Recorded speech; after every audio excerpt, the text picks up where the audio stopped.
Today on the Dad Shack we're going to build a birdhouse for a robin or a blue jay.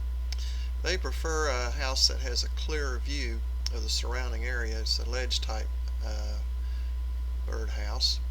Here you can see it's in my shop, finished, ready to be mounted on its mounting pole.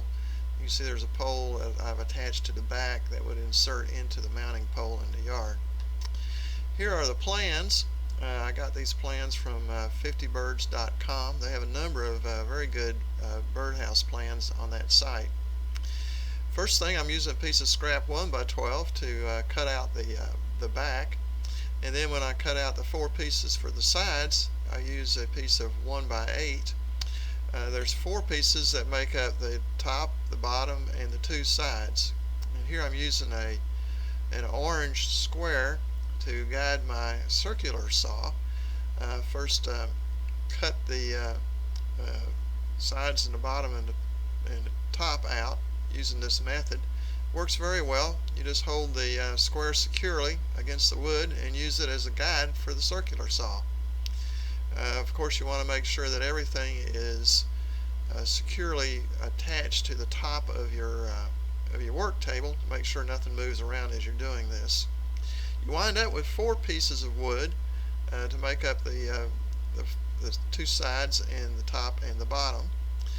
The bottom has to be trimmed to 6.5 inches, which is what I'm doing here on the table saw. The next thing I want to do is put in the hole that makes up the pivot point in the sides for the saber saw. And you can use a hole saw or any large bit to make this hole.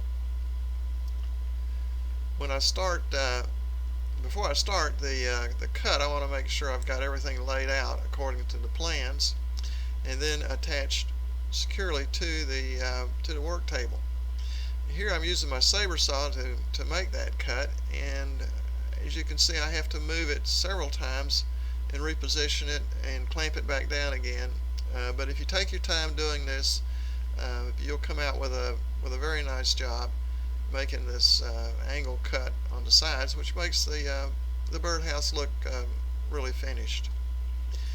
The top has a 14-degree bevel on it that helps it match up nicely with the back and the sides. So I've set my table saw for that, and I'm cutting the bevel, the 14-degree bevel, in this view here. You can see that. I marked all the pieces with a letter to make sure that I didn't get them mixed up. Here I'm using my crosscut saw to trim the back to the size necessary. And here's the pieces you wind up with. You can see I got one extra piece there, which makes up a little fence that goes on the front of the birdhouse. We have windy conditions here, and I didn't want the nest to actually blow out. I used Titebond glue, which is a waterproof glue, to hold the sides, and an 18-gauge brad nailer to attach the sides, the back, and the bottom together. You can see I have them clamped up here on my workbench. You can use finishing nails, or you can use exterior wood screws, whatever you happen to have around the shop. That's the nice thing about this little project. You can use a lot of scrap pieces without incurring any new expense. Here I have the 2 sides and the bottom and the back secured. I leave that overnight, and the next day I attach the top and glue it in and brad nail it in.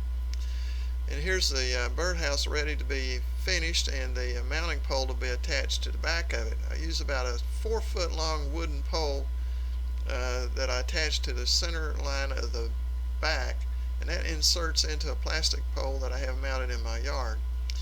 Here you can see I have the white PVC pipe driven into the yard, and inside that pipe is a piece of metal electrical conduit which I've driven down into the ground.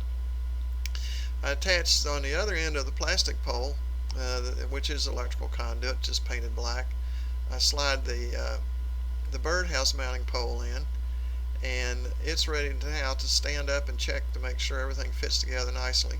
So I take the electrical conduit, slide it over the white PVC pole, and everything stands up nicely and fits together very well. A couple of coats of good exterior paint, and ready for the next or for the first customer of the season. Thanks for watching.